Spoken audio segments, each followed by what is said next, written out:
Do you know what the difference is between a family visa and a dependent visa? Last week, 5 new rules were announced to take effect next year spring, and teachers were wondering, are we exempt or are these going to affect us?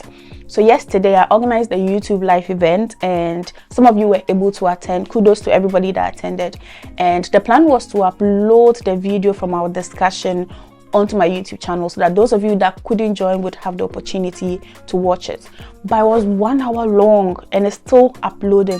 So I'm making this video, which is a shorter version of our discussion, so that those of you that missed it will not miss out on the information.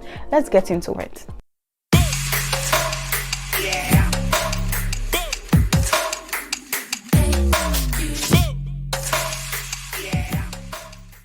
You're going to be hearing me mention 5 kinds of visas in today's video, and before I get into it, let me explain what they are so that when you hear me mention it, you are not confused and you know exactly what I'm talking about. The very first one is the skilled worker visa. So we've all heard about the shortage occupation list that UK has.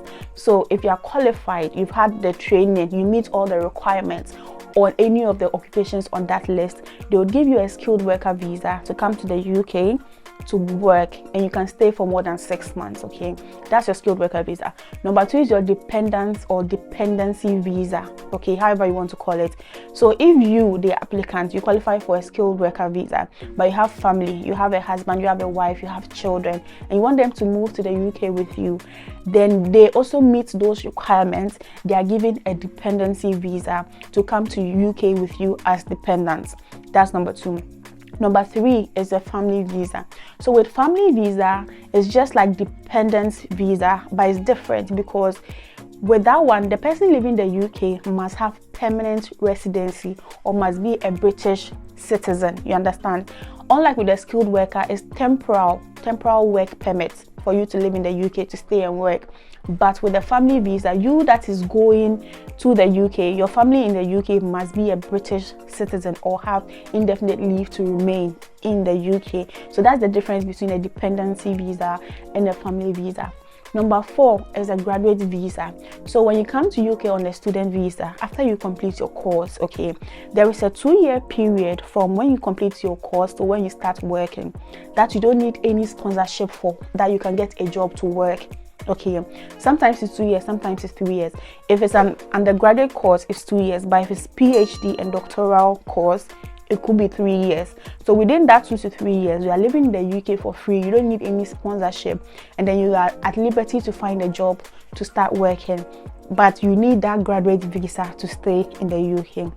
The last one I want to talk about is health and care worker visa. So this one was introduced to tackle the shortage that they had in healthcare and social care, that sector, okay, and you saw a lot of carers coming into the country. So these are the 5 visas that you're going to hear me mention in today's video. Now let's get into it. Okay.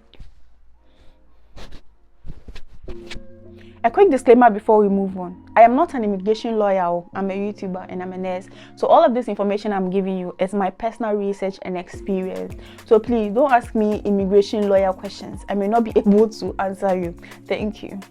So the very first one is that those on health and care worker visas are not going to be allowed to bring dependents with them to the UK starting next year spring. So if you take your visa, it says health and care worker visa.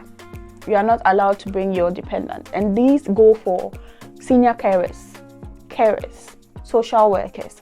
You are not allowed to bring your dependents, unfortunately. Nowhere did it mention teachers. So teachers, you are exempt from this one because you don't even use health and care worker visa, you use skilled worker visa, so you are exempted from this one.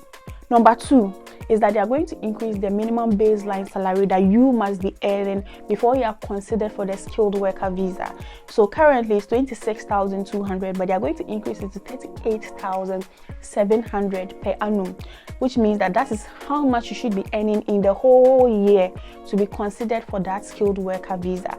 The good news is that those on health and care worker visa are exempted. They are not part of this particular rule. And also education workers on national pay scales. I'll put the list here so that you see exactly, but on the list we have college lecturers, we have tutors, we have primary teachers and all that. And I also put the link in the description box, so if you want to go through which means that most of you teachers are going to be exempted from this particular rule as well. Speaking of increment, that is not the only thing that is going to be increased. Family visas are going to be increased as well. Yes, from 18,600 to 38,700. Those of you who are already in the UK with your families, you may not be affected, because in a recent interview with Mr. Cleveley, he said that it's forward looking and not backwards looking. So if you're already in the UK, you and your family may not have to meet that threshold to either extend your visa. But if you're outside of the UK and you want to bring your family in on a family visa, then you'd have to meet that threshold from next year. Another thing that is going up is the health surcharge, and teachers, you're going to be affected by this one. I'm sorry, unfortunately, because it's going up from £624 to £1,035. And if you're coming on a skilled worker visa, you are going to pay health surcharge. Those on health and care worker visas do not pay health surcharge. If you're on health and care worker visa and you paid health surcharge, you can actually apply for a refund. Okay, so teachers, this one you're going to be affected by. The next change that is likely to affect teachers is the review of the shortage occupation list. We all know that list. Yes, they are going to review it, and they are going to take out certain occupations and change the name to, I think, the migration list or something. So teachers may end up being affected because your occupation may be removed from that list. So you are likely to be affected by this one. I can't say for sure because they haven't come out with the specifics of exactly what review they are going to do to it.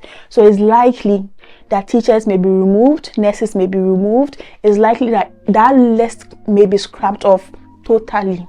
Okay, anything can happen. We don't know yet. So yes, that one too. So they also want CQC, the Care Quality Commission, to regulate the activities of health bodies that employ people from outside of the UK. So this one, you're not going to be affected, teachers, because you're not in the health sector. So you are not going to be affected by this one. Let me just put it out there that although all these rules were announced, there haven't been any specific details. So those are the broad changes that are going to be happening, but there aren't any specific details like who is exempted from where, who isn't exempted from where, who it affects, and all that, when exactly it's starting, because they just said next year spring. So also keep that in mind. That was everything we discussed yesterday in our live session, and there were a couple of questions which I answered, but I think a point worth mentioning is that I offered to go through your CVs, your personal statements, and your cover letter.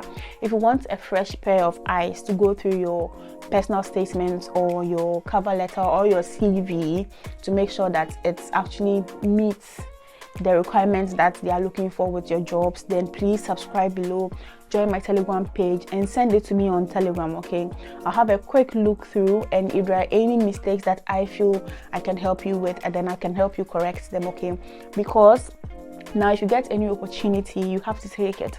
Yes, from next year they're going to limit the number of legal migrant workers coming to the UK. Okay, so if you have an opportunity, seize it. Okay, so if you want a fresh pair of eyes, of course, send it to me. I'm happy to do that for you. If I can't, I'll let you know. Okay, thank you very much for watching, and I'll see you in my subsequent videos. Bye for now.